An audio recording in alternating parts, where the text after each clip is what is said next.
Madam, আমার ভাড়াটা দিতে ভুলে গেছেন আপনি।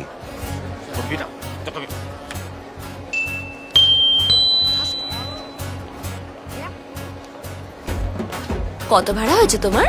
150 টাকা অনলি। তুমি যদি আমার একটা কাজ করে দাও, আমি তোমাকে 500 টাকা দেবো। কি কাজ করতে হবে ম্যাডাম? কোর্টে আমার হয়ে মিথ্যে সাক্ষী দিতে হবে। হ্যাঁতে হ্যাঁ বললেই চলবে। ছি জি ম্যাডাম, মিথ্যে কথা আমি বলি না। আরে বলতে হবে না। আমি শুধু কপালে হাত দিলে তুমি মাথা নাড়াতে পারবে তো? হ্যাঁ, সেটা পারবো। তাহলেই হবে। তাহলে তুমি বোবারা মিথ্যেও বলে না, সত্যিও বলে না, ঠিক আছে? আমি তাহলে কপালে হাত দিলে তুমি মাথা নাড়াবে। নাড়াও। আপনি আগে কপালে হাত দিন।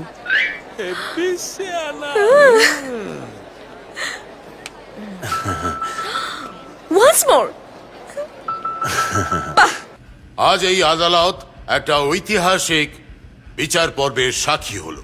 বিবাদী উকিল যেভাবে একজন মুখ বধির সাক্ষীকে দিয়ে একজন নিরীহ নাগরিকের সম্মান রক্ষা করলো, আদালত তার জন্য আলিয়াকে বাহবা দিচ্ছে।